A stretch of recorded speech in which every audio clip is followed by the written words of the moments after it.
Olá, eu sou o professor Elismar Moraes e nesse vídeo nós vamos estudar a função polinomial do primeiro grau. Não esqueça de curtir o vídeo e de se inscrever no nosso canal, tá? Se você é novo por aqui, a gente passou um tempo aí sem produzir, mas estamos retornando aí com a produção desses conteúdos. Bom, a definição de função a gente vai dar através de conjuntos, tá? Então, para isso a gente precisa primeiro definir o que é um par ordenado. É um conjunto de dois números, representado pelo símbolo x e y, onde x e y são números reais. Bom, denominado respectivamente de abscissa ordenada. Então, o que seria um par ordenado? É um conjunto de dois elementos que obedece a uma certa regra. Qual é a regra? O x é o componente horizontal e o y o componente vertical. Tá? Então, o primeiro elemento é o x, os valores para x, o segundo, os valores para y. Bom, a igualdade, dois pares ordenados só vão ser iguais se e somente se os primeiros elementos forem iguais e os segundos elementos também forem iguais. Beleza? Plano cartesiano. Plano cartesiano é esse plano delimitado por duas retas ortogonais, ou seja, perpendiculares entre si, que se cruzam num ponto que a gente chama de origem, o ponto 00, formando ângulos de 90 graus, por isso, eixos ortogonais ou eixos perpendiculares. Beleza, pessoal? Aqui é o primeiro quadrante, onde temos os valores positivos para x à direita e os valores positivos para y acima do eixo horizontal. Então, aqui qualquer ponto nesse quadrante, nós temos valores positivos para x e valores positivos também para y. No segundo quadrante, nós temos valores negativos para x e valores positivos para y. Terceiro quadrante, valores negativos tanto para x quanto para y. E no quarto quadrante, valores positivos para x e valores negativos para y. Qualquer ponto aqui vai ter abscissa positiva e ordenada negativa. Beleza, pessoal? Aqui alguns exemplos. Ó. Esse ponto aqui, ó, o x é 3, eu andei 3 passos na direção positiva do eixo horizontal. Como eu nem subi nem desci, o y é igual a 0. Esse ponto A aqui, eu andei um passo na direção positiva de x e desci 2 passos, 2 degraus, né, no caso, aqui no eixo das ordenadas. Então, aqui o x é 1 positivo e o y é 2 negativos. Então, aqui esse ponto, x1, y menos 2. Beleza?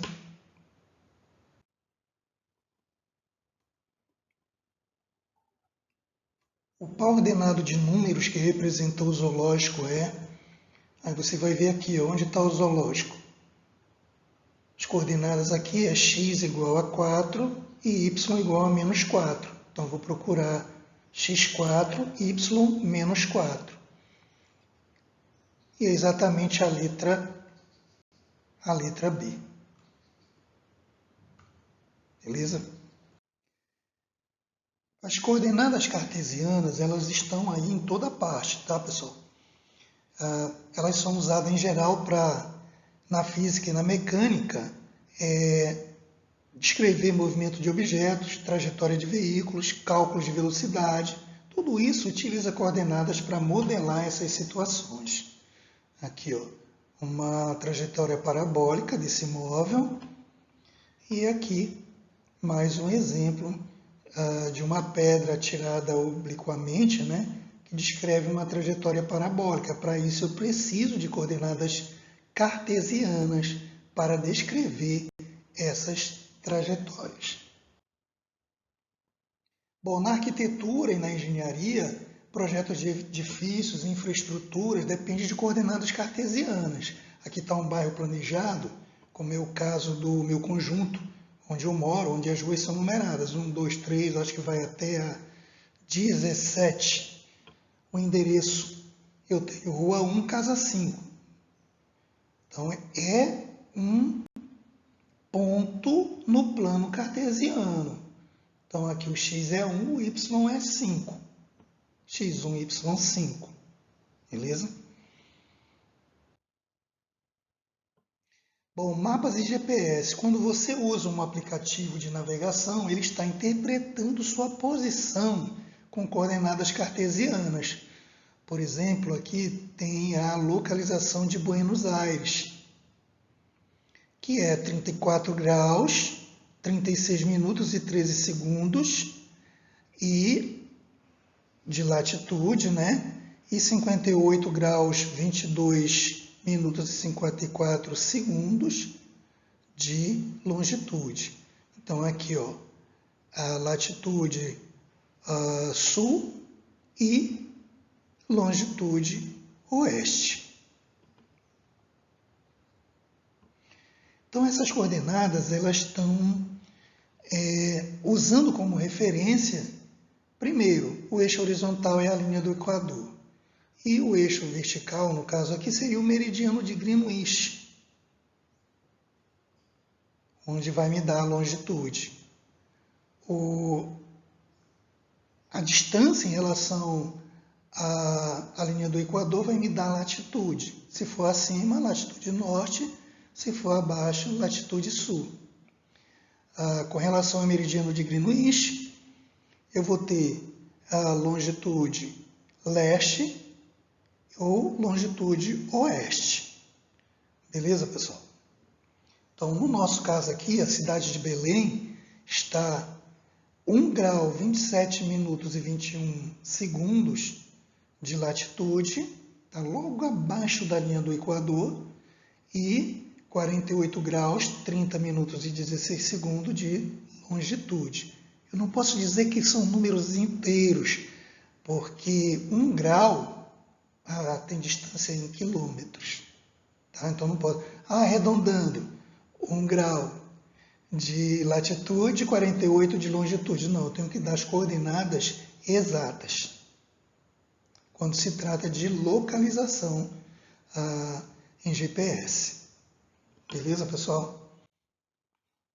Bom, design gráfico. Todos os elementos na tela de um computador ou do teu celular têm posições determinadas por coordenadas cartesianas. Tá?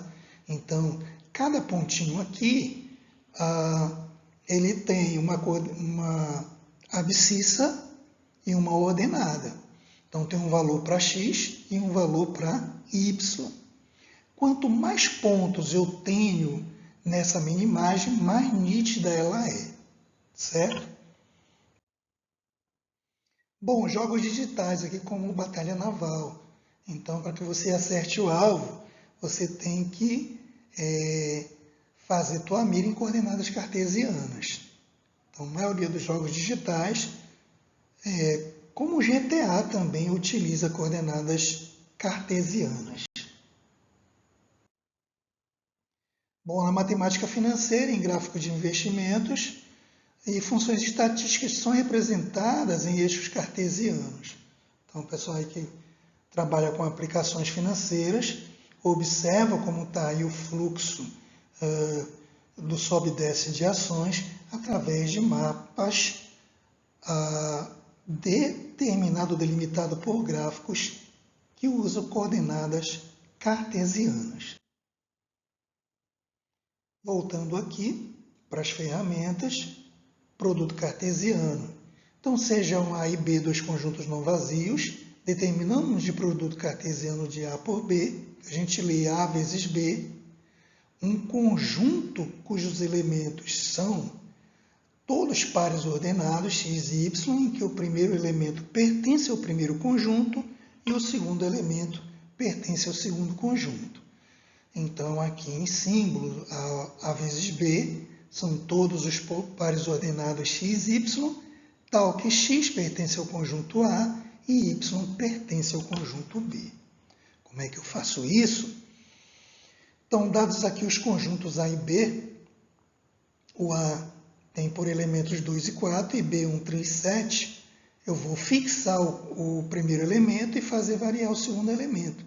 Então, eu relaciono o 2 com 1, tem o primeiro par, o 2 com 3, segundo par, o 2 com 7, terceiro par.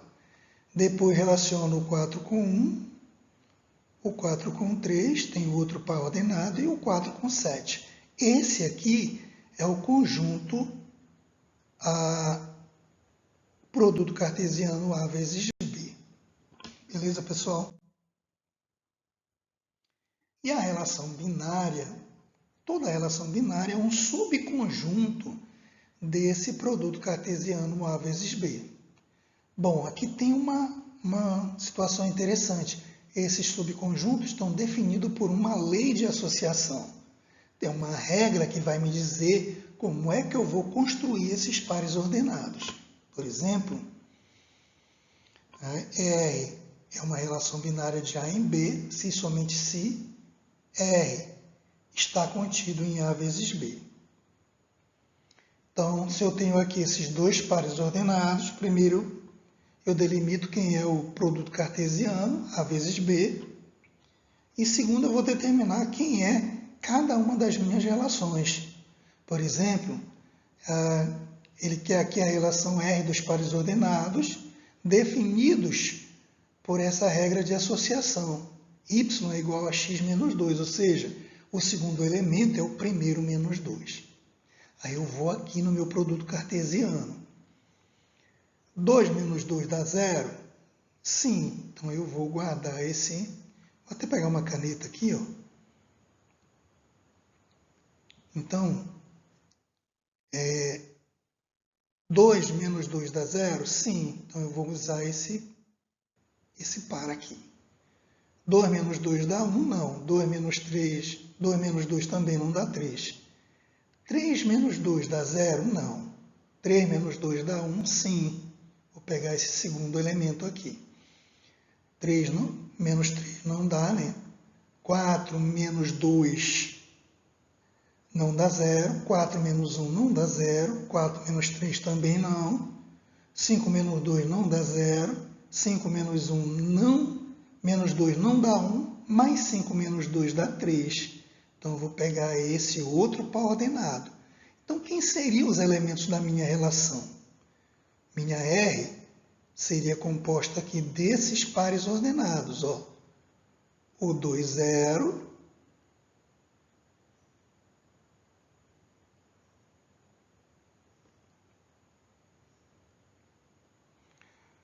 O 3, 1. E o 5, 3.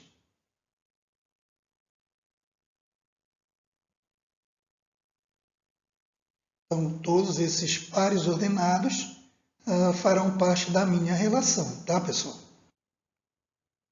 Bom, aqui a resolução, a gente já chegou nessa conclusão, né? Fez manualmente. Notem que todos os elementos de A satisfazem a relação dada. Aqui, ó. Em diagramas, eu tenho aqui o conjunto A e o conjunto B e os pares ordenados que fazem parte de minha relação. O 2, 0, porque 2 menos 2 é 0. O 3, 1, porque 3 menos 2 dá 1. E o 5, 3, porque 5 menos 2 dá 3, tá? Lembrando que a minha relação ela é definida pelos pares ordenados, onde y, ou seja, o segundo, é o primeiro menos 2. Beleza? Então, dado dois conjuntos não vazios, A e B, uma função f de A em B é uma relação que associa cada elemento x pertencente a A, um único elemento y pertencente a B. Essa relação que a gente viu é uma função? É uma função? Sim, né? Aquela primeira relação nossa lá, ela é uma função. Essa daqui também, ó. Qual é a lei de associação? F de x igual a 2x. Então, meu segundo elemento, eu vou construir multiplicando o primeiro por 2. O primeiro é 1, 2 vezes 1, 2. Então, ele vai se relacionar com 2 aqui.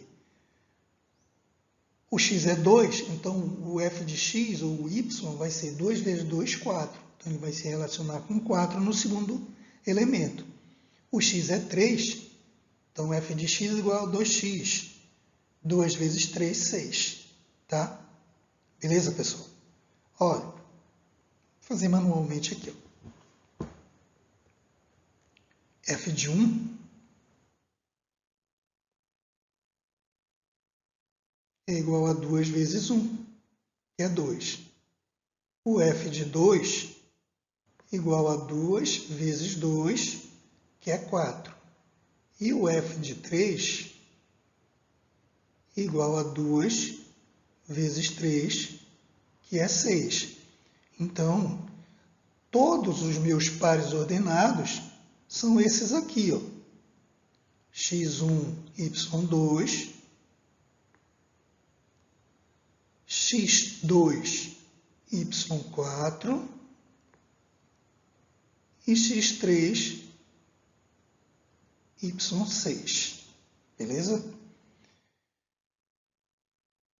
É uma função? Sim, porque todo elemento do conjunto A está relacionado com um e apenas um elemento do conjunto B.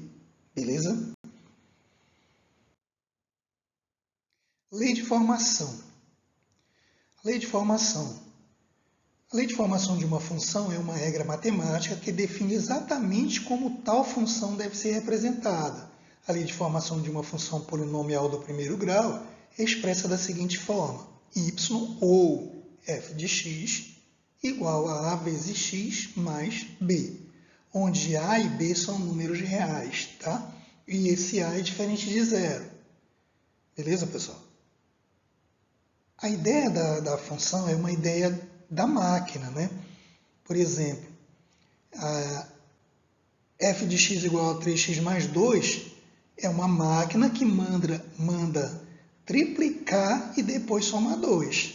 Então, todo número que entra aqui, você multiplica por 3 e soma com 2. Por exemplo, se entrar o zero, o que você vai fazer? Entrou o zero. Vai fazer assim, ó, o f de 0.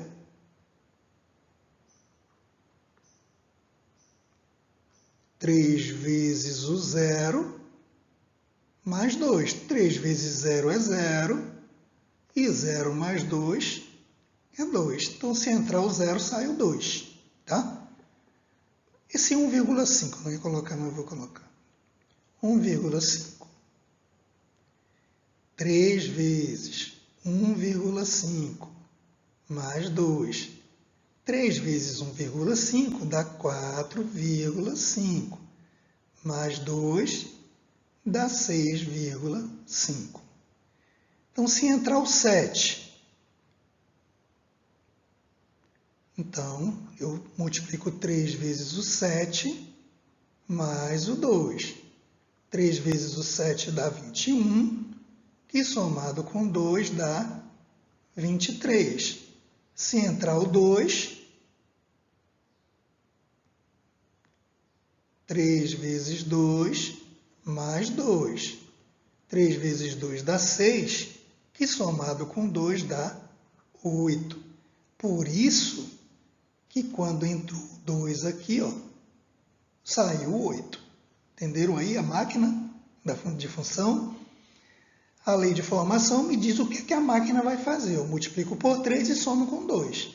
Triplica e depois soma 2. Beleza, pessoal? Função. Bom, uma relação f de a em b ela só vai ser função se e somente se forem satisfeitas essas condições aqui. Ó. Primeiro, todos os elementos de A possuem uma imagem, ou seja, ele está relacionado com algum elemento do conjunto B. Cada elemento de A tem uma única imagem, então ele está relacionado com apenas um elemento do conjunto B. Mais ou menos isso. Ó. Esse primeiro aqui, de outra maneira, quer dizer que todos os elementos de A partem uma flecha. E apenas uma. beleza? E cada elemento de A tem uma única imagem, ou seja, cada elemento, todos os elementos de A partem flecha, e cada elemento de A parte uma e somente uma flecha.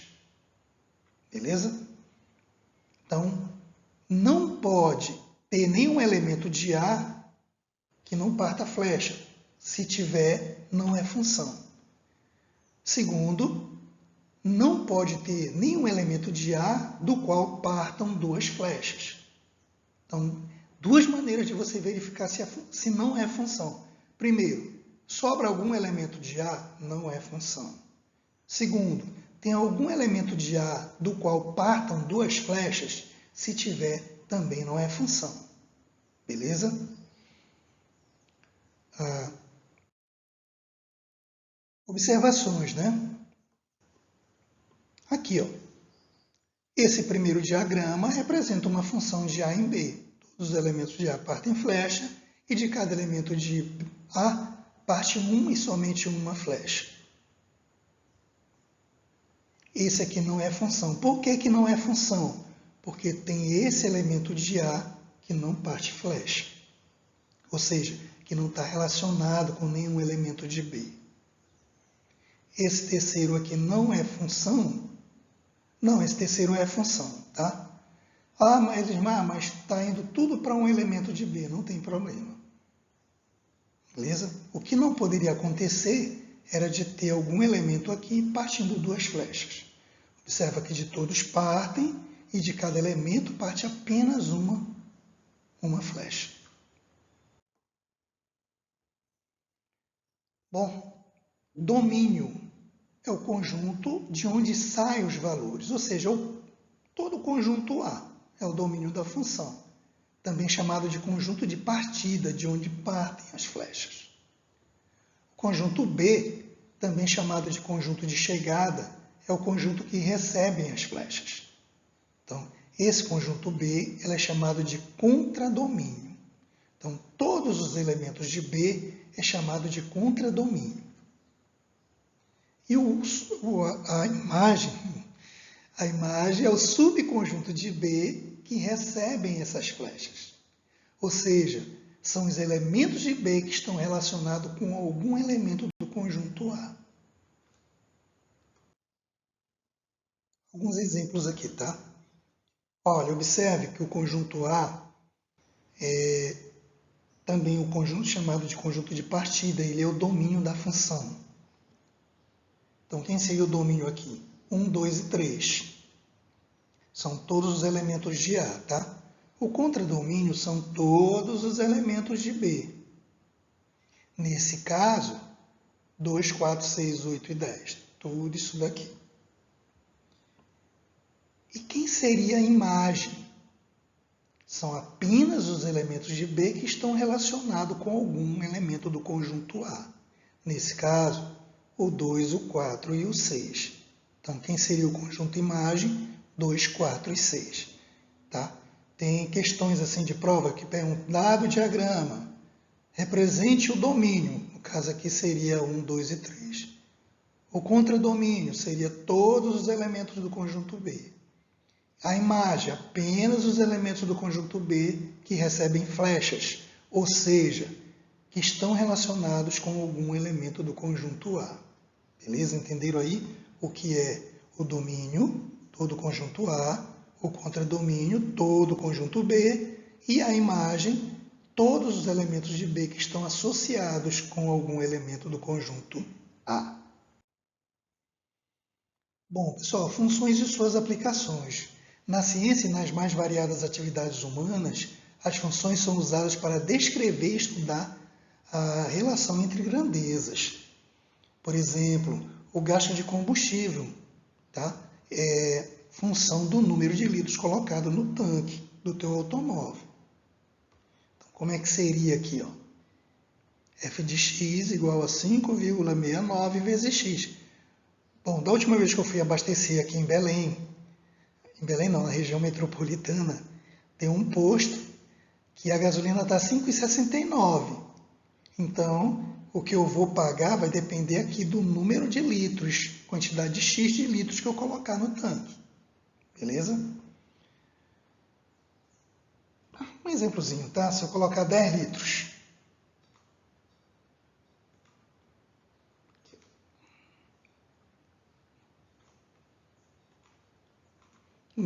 digamos que eu coloque 10 litros.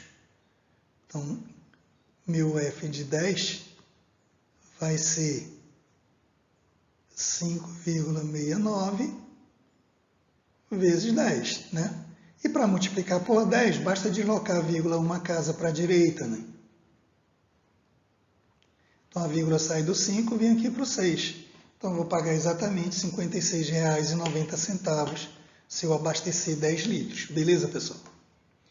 Bom, a dose de remédio dada a uma criança muitas vezes é função da massa da criança.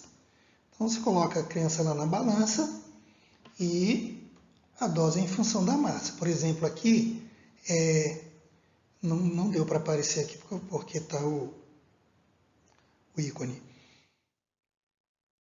da câmera, né? Então, F de M é 0,5 M.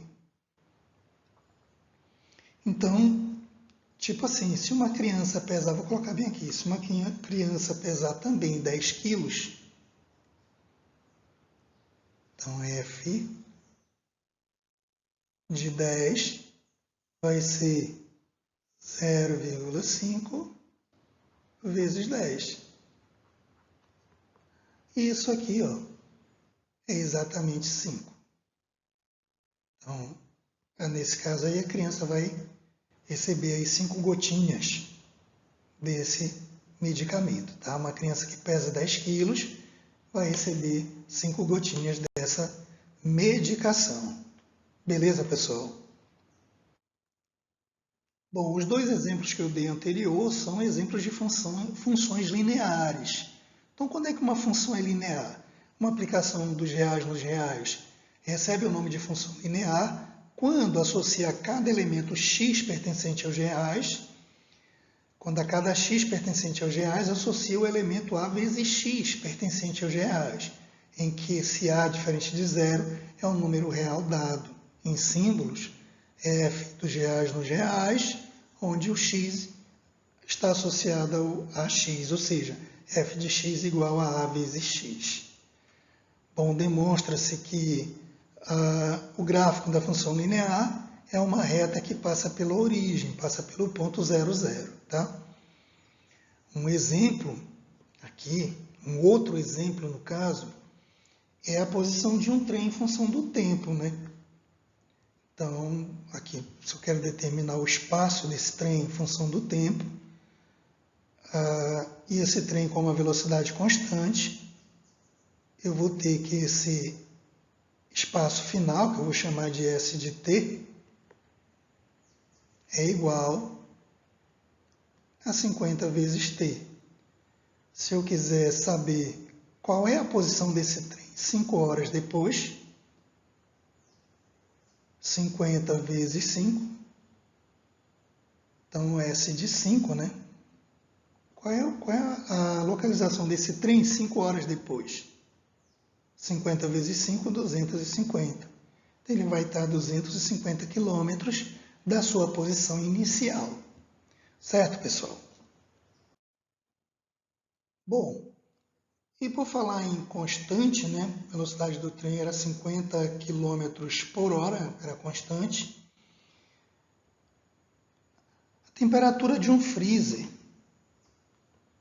Bom, a gente sabe que a temperatura de um freezer, para que ele mantenha os alimentos num bom estado de conservação, geralmente é 18 graus negativo, tá? Então, ele mantém essa temperatura constante independentemente da hora do dia. Eu posso representar essa situação como uma função constante, porque a temperatura não muda com o tempo, por isso constante. Seria uma aplicação ideal, né? Nesse caso, essa temperatura seria uma aplicação ideal para conservar alimentos, pois a constância evita variações que poderiam comprometer a qualidade desses elementos dentro do freezer. Bom, a representação matemática seria P de H igual a menos 18, onde H representa as horas então a temperatura permanece de menos 18 graus o tempo todo, independente se vai variar a hora, 2 horas depois, 3 horas depois, a temperatura vai continuar sendo a mesma. Então, o que seria uma função constante? Então, uma aplicação f dos reais nos reais recebe o nome de função constante quando a cada elemento x pertencente aos reais associa sempre o mesmo elemento c pertencente aos reais. Ou seja, f de x igual a c. O gráfico da função constante é uma reta paralela ao eixo horizontal. Então, seria isso aqui, ó, paralela ao eixo horizontal. Seria o gráfico de uma função constante. Quer ver outra situação? Por exemplo, quem paga taxa de água, independentemente da quantidade ou do volume de água que você utilizar, você vai pagar sempre aquela mesma taxa. Então, se eu usar 8 metros cúbicos, vou pagar a taxa. Vou fixar aqui uma taxa, por exemplo, R$100. Se eu usar 12 metros cúbicos, vou continuar pagando a taxa de R$100. Beleza, pessoal?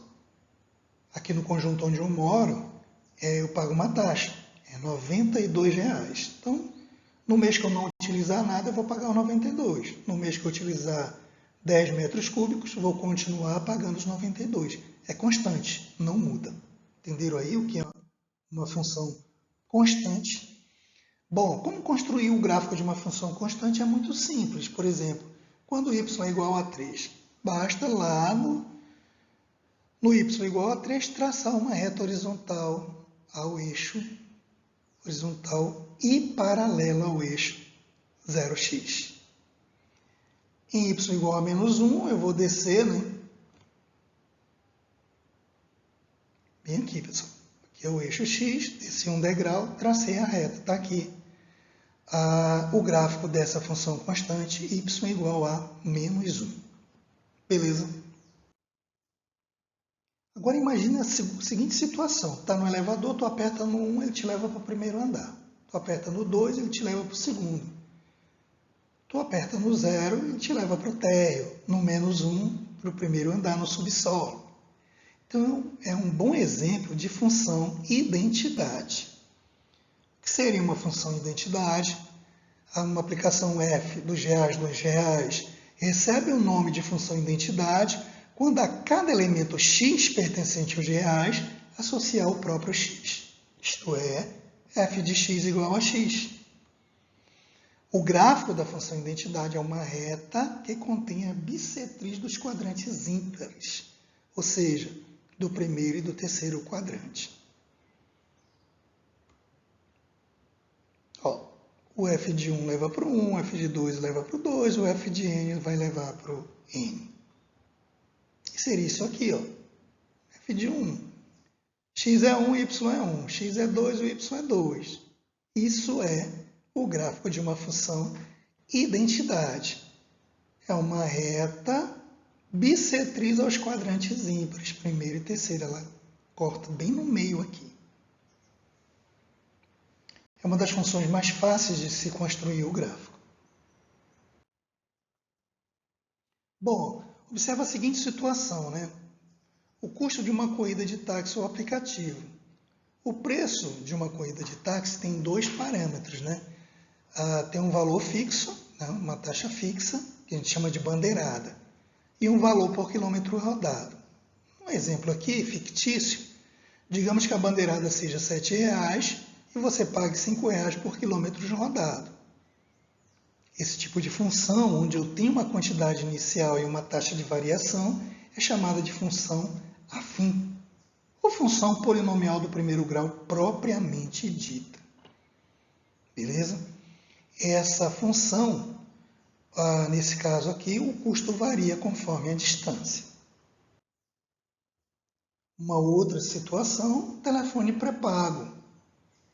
Então, tem uma taxa fixa e mais um valor por minuto utilizado. Tá? É um tipo de função afim. Beleza? Nesse caso aqui, eu não dei o exemplo da primeira, deveria dar. Então, nesse caso aqui, eu teria uma função desse tipo aqui, tá, pessoal? F de x igual a A vezes x mais B. Ou você pode escrever assim também. F de x igual a B mais a x. Tá? Beleza? Então, para essa situação aqui, eu teria que o f de x seria 10 mais 0,5x. Tudo bem? No mês que eu utilizasse 100 minutos, então o f de 100, eu pagaria 10 mais 100, né? 100 vezes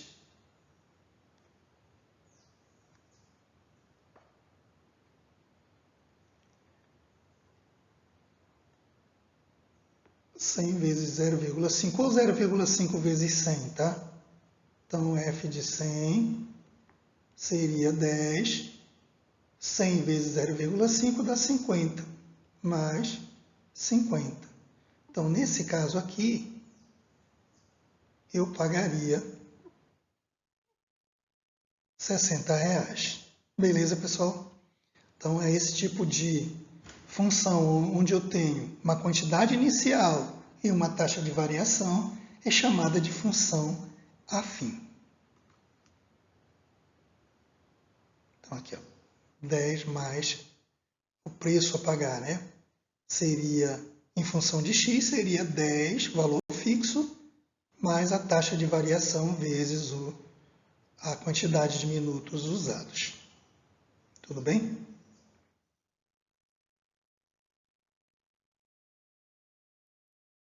Então, a função afim é uma aplicação dos reais, vai receber o nome de função afim. Quando associa a cada x pertencente aos reais, né, ela vai associar sempre o mesmo elemento a x mais b, o a vezes x mais b, pertencente aos reais, em que a diferente de zero, que esse a diferente de zero e b são números reais dados. Então tá aqui, ó, ela é dessa forma aqui, ó, f de x igual a vezes x mais b. Nesses exemplos, ó, y igual a 3x mais 2. Quem é o A? O A é 3 e o B é 2. Aqui. O A é menos 2 e o B é 1. O A aqui é 1 e o B é menos 3. O A aqui é 4 e o B é 0. Nesse caso aqui, quando o B é igual a 0, eu vou ter o nosso caso particular, que é a função linear. Então, eu posso dizer que a função linear é um caso particular da função afim. Beleza? Isso que eu estou dizendo aí.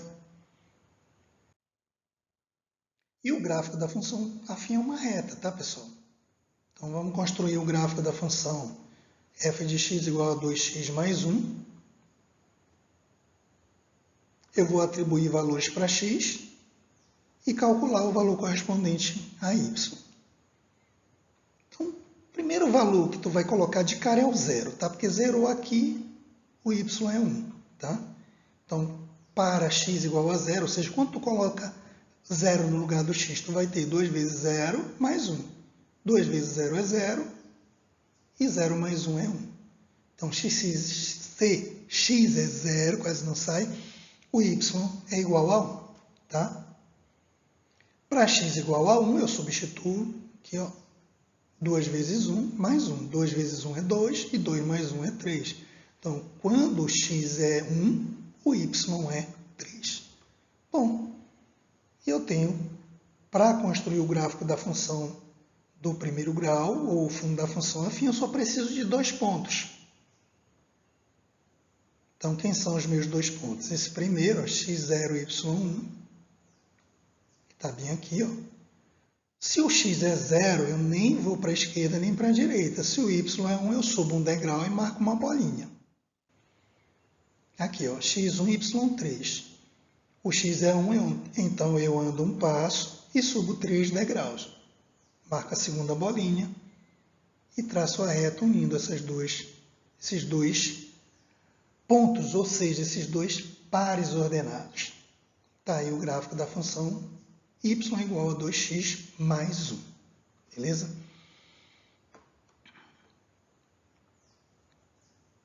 Então aqui, ó, o gráfico procurado é a reta que passa pelos pontos x0, y1 e x1, y3. Eu só preciso de 2 pontos. Observa que nesse caso, o a, que é o número que multiplica o x, é 12 e ele é maior que zero. Toda vez que esse valor de a for maior que zero, a minha função ela vai ser crescente. Então está aqui logo o crescimento dessa função, tá? Observa aqui, ó, o a é menor que zero, menos 1. Tudo bem? Então, jogar dois valores, se eu jogar o zero aqui, ó, eu vou ter 0 mais 3, que é 3.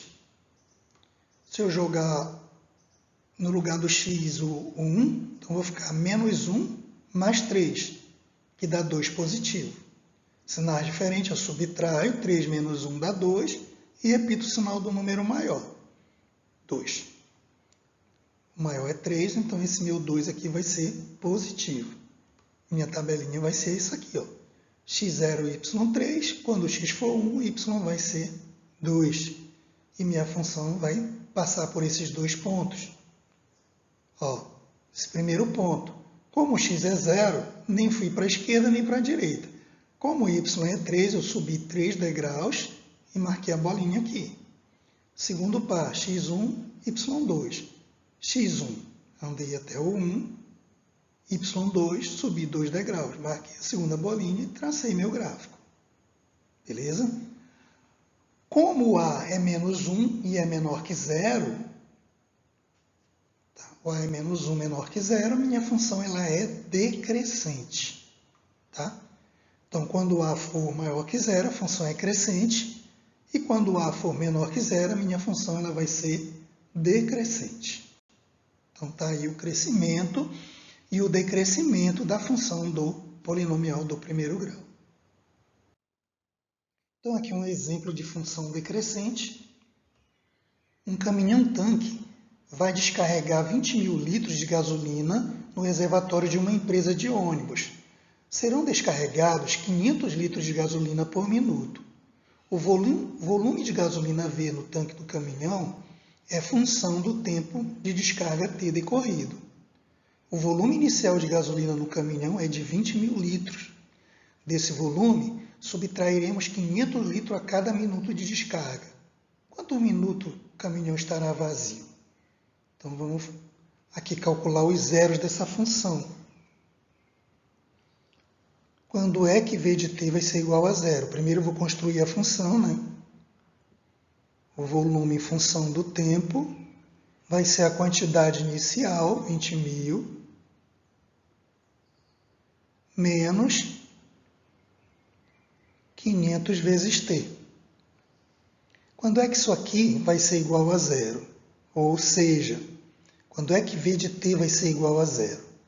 Então, quando é que V de t, né, é zero, 20 mil menos 500t. Quando é que zero vai ser igual a 20 mil menos 500t? Vou passar o menos 500t para o primeiro membro, ele está negativo, eu passo positivo. Então, fica 500t igual a 20 mil. Então, t igual a 20 mil dividido por 500. Cancelo 2 zeros aqui, ó, com esses 2 zeros de baixo, ficou 200 dividido para 5, que dá 40. Então, o caminhão estará totalmente vazio após 40 minutos. Como é que ficaria o gráfico dessa função? Aqui, ó, começaria com 20 mil, quantidade inicial, e quando chegasse em 40 minutos estaria zerado.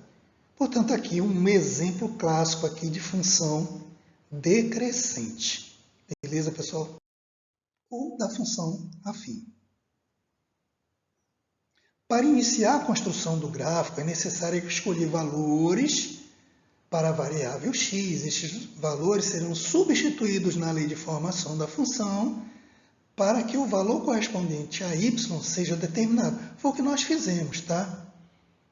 Então, escolhendo valores para x. Ó. Quando x é menos 1, se eu botar menos 1 aqui, mais 1 dá 0. Então, quando x é menos 1, o y é 0. Quando x é 0, zerou aqui, o y dá 1. Vou ficar com 0 mais 1, que é 1. Quando x é 1, ó, substituindo esse x por 1, vou ficar com 1 mais 1, então o y é 2. E assim eu vou fazendo, tá, pessoal? Então, agora primeiro eu coloco esses pontos que nós calculamos aqui no gráfico. Por exemplo, o ponto x1 e y2. Ó. Andei até o 1, subi até o 2, marquei a bolinha. E que ponto é esse, Elismar? É o x menos 1, y0. Andei até o menos 1, como o y é 0, nem subi nem desci, marquei a bolinha aqui. Que ponto é esse, Elismar? É o x0, y1. Como o x é 0, nem fui para a direita nem para a esquerda.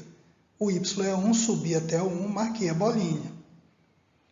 Que ponto é esse aqui? O x1, y2. Vou até o 1 e subo até o y2, marco a bolinha. Beleza? E assim vou fazendo com os outros pontos. Depois disso, ó, é só unir esses pontos e eu vou ter o gráfico da função y igual a x mais 1. Beleza, pessoal? É isso.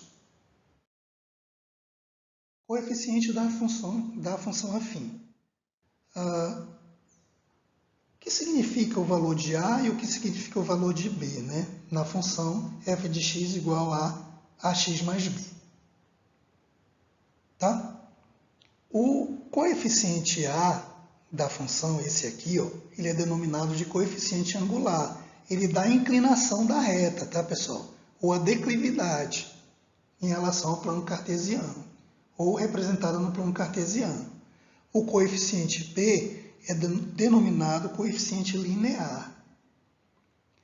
No caso aqui, ó, o coeficiente angular é o 2 e o coeficiente linear é o 1, que é o valor de A, que é o valor de B. Observe que se o x for 0, temos o y igual a 1. Portanto, o coeficiente linear é a ordenada do ponto em que o eixo corta, em que o gráfico corta o eixo 0y. Bom, nesse caso aqui, ó, quando o x é 0, o y é 1. Então, seria bem aqui. Ó. Esse valor aqui, você pode logo de cara marcar uma bolinha aqui. Ó, porque é o ponto x0, y1. E esse outro ponto aqui é o x1, y3. Beleza? Como é que eu calculo o valor do A? Olha, no caso é a tangente desse ângulo aqui. É esse pedaço aqui dividido por esse. Como é que eu represento isso? Elismar. Aqui, ó. Esse cara aqui, ó, é o f de x1. Esse aqui é o x1. O 0 é o x1. O 1 é o f de x1. Certo? O 1 é o x2. E o 3 é o f de x2. Então, esse aqui... O que eu estou querendo? Eu estou querendo esse pedaço aqui, tá? Então, ele é 3 menos 1. O que eu estou querendo? Esse pedaço aqui. Ele é 1 menos 0. Então, esse aqui é o f de x2 menos o f de x1. E no caso aqui, esse é o x2 menos o x1, que é o 0. Tá? Então, é isso que eu vou fazer. Para esses valores aqui, tá? Quem seria? Deixa eu ver se eu coloquei. Coloquei, ó. Seria o 3 menos 1 dividido pelo 1 menos 0. Aqui 3 menos 1 é 2 e 1 menos 0 é 1. 2 dividido por 1 é 2. Portanto, o meu Azinho é igual a 2. Tá? É assim que você calcula o coeficiente angular, ou seja, o valor do A na função. O valor do B não precisa calcular, esse termo independente aqui. Ó. De cara, o B igual a 1. Só preciso calcular o outro, o A igual a 2. Portanto, eu posso construir a minha função, y igual a 2 vezes x mais 1. E aí eu vou responder o que a questão está me pedindo, tá? Aqui um exemplo de função afim aplicada à física. Considere o gráfico a seguir que representa a posição em quilômetros de um carro em função do tempo em hora. Qual é a função horária do movimento que corresponde a esse gráfico? Qual será a posição do carro 5 horas depois? Tá? Então, primeiro eu vou ter que saber quem é essa função, né? Eu sei que é uma função afim porque ela começa de uma quantidade inicial e vai tendo uma taxa de variação. Então, eu vou calcular aqui o ΔS e vou dividir aqui pelo ΔT. Quem é o ΔS? Que é o valor do A, né? Lembra? O valor do A é F de x2 menos F de x1 dividido por x2 menos x1, tá?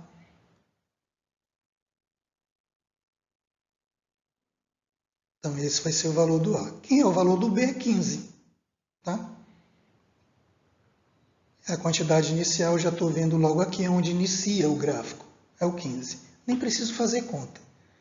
Então, o meu Azinho vai ser 135 menos 15 dividido por 2 menos 0. Aqui dá 120 dividido por 2, que dá 60. Que não é? É A igual, tá? Então, tem o valor do A, que é a taxa de variação, 60. E eu sei que a minha função é desse tipo aqui, f de x igual a vezes x mais b, beleza? Então, qual vai ser aqui o meu f de x?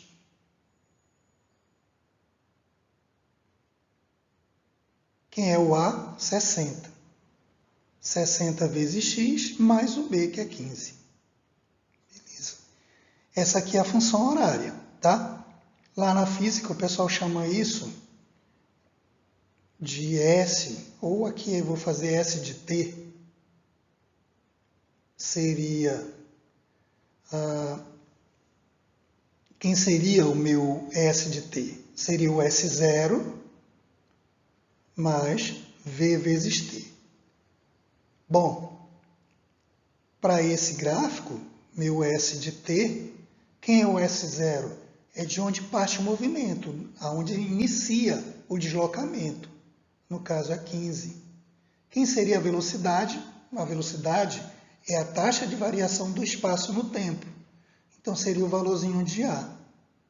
Então a velocidade, eu já sei que esse móvel está se deslocando a 60 km por hora. Então a velocidade é 60 vezes t. Esse t aqui em hora, tá? Então, se fosse escrever lá como o pessoal da física escreve, seria assim, beleza? O S0 seria de onde parte o movimento, a taxa de variação, que é a taxa de variação do espaço no tempo, seria a velocidade, que é 60 vezes o t, tá? Que é o tempo desse deslocamento. Bom, na letra B, pergunta qual será a posição do carro 5 horas após. Então, o que ele quer na letra B? Ele quer o F de 5. Eu substituo x por 5 e faço as contas. 60 vezes 5 mais 15. Então, o f de 5 seria 60 vezes 5 dá 300, mais 15. Isso aqui seria 315. Ou seja, ele parte do quilômetro 15, 5 horas depois ele vai estar no quilômetro 315. Isso aqui é uma questão clássica. Tem muitas questões de função afim que é dado o gráfico e pede qual é a função que descreve esse gráfico e pede para você calcular o f de algum ponto. No caso aqui, ele pediu o f de 5, ou seja, 5 horas após o início do movimento. Nesse caso aqui, o móvel partiu do quilômetro 15, que é o S0, e 5 horas depois ele vai estar no quilômetro 315. Pelo gráfico aqui, 2 horas depois ele está no quilômetro 135. 5 horas depois ele vai estar no quilômetro 315. Beleza, pessoal? Zero da função afim. Bom, zero de uma função afim é todo número x cuja imagem é nula, isto é, f de x igual a zero. Em símbolos. Assim, para determinar o zero de uma função do primeiro grau, uma função afim, basta resolver essa equação do primeiro grau. Tá? No caso aqui, ax mais b igual a zero. Passo o b para o outro lado. Está positivo, vai negativo. Depois eu passo o a que está multiplicando e dividindo. Um exemplo aqui, tá?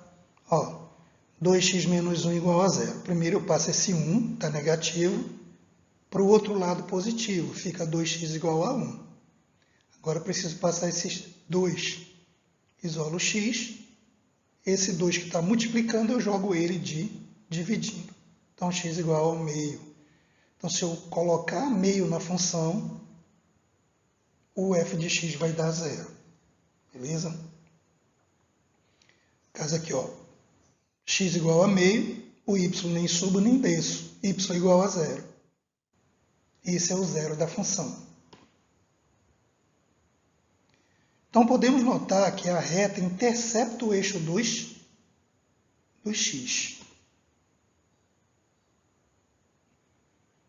Então, em x meio, isto é, no ponto meio, x meio, y zero. Então, ela vai interceptar o eixo do x em meio, x igual a meio. Vou passar por aqui. Sinal da função afim. Bom, considerando que x menos b sobre a é o zero da função, f de x igual a x mais b, eu vou agora calcular para que valores ocorre f de x maior que zero ou f de x menor que zero. Eu vou considerar aqui dois casos. O primeiro quando o a é maior que zero. Então, o f de x vai ser maior que zero para x maior que menos b sobre a. E o f de x vai ser menor que zero para x menor que menos b sobre a. O que é isso, Elismar? Para cá o f de x vai ser maior que zero.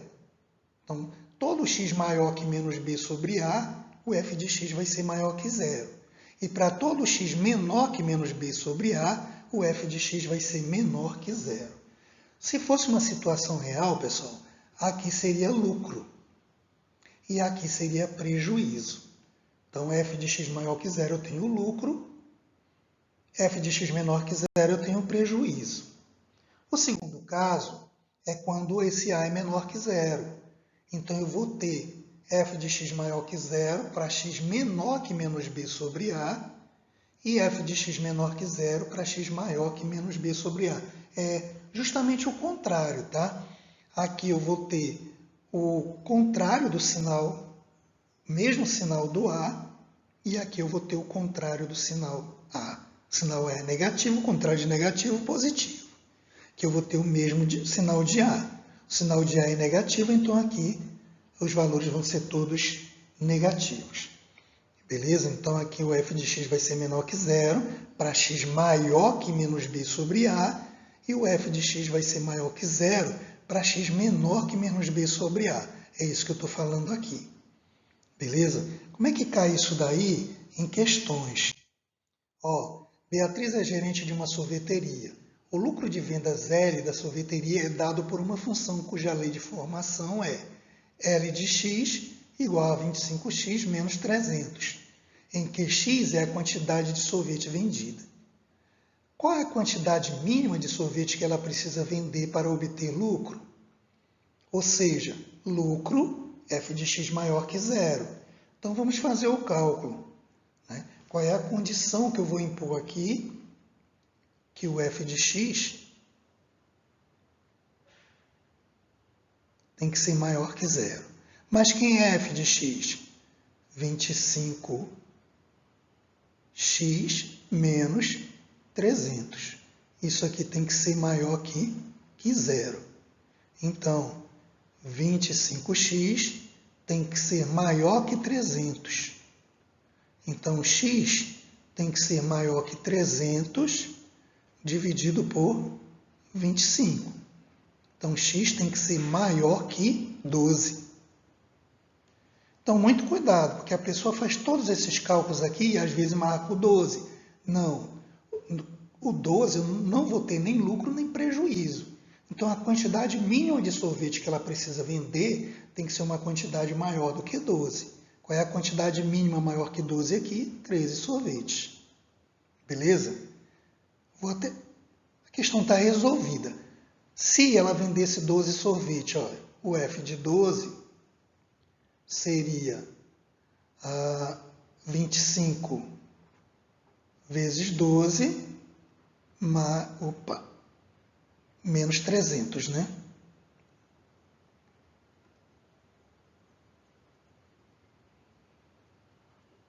Isso aqui seria 300 menos 300, que daria zero. Ela não teria nem lucro nem prejuízo. Certo? Se ela vender 13 sorvetes, então F de 13 seria 25 vezes 13 menos 300. 25 vezes 13 dá 325. Menos 300 dá 25. Então, quando ela vende 13 sorvetes, ela começa a ter um lucro aí de R$25. Beleza, pessoal? E se ela vendesse 11 sorvetes? Seria 25 vezes 11 menos 300. Quanto é 25 vezes 11? Seria 275 menos 300. Sinal diferente, eu subtraio 300 menos 275, 25. E conservo o sinal do número de maior módulo, que é o 300. Ele é negativo, fica negativo. Então, se ela vendesse 11 sorvetes, ela teria um prejuízo de R$25. Então, para que ela tenha lucro, que é o que a questão está pedindo, ela precisa vender uma quantidade mínima de 13 sorvetes. Beleza? Uma questão clássica de utilização do sinal da função, né? Para quando é que o x é maior que zero, quando é que ele é igual a zero e quando é que ele seria menor que zero. Então, estaria bem aqui, tá, pessoal? O 25 seria o zero da função, né? Então, você teria isso aqui. Opa.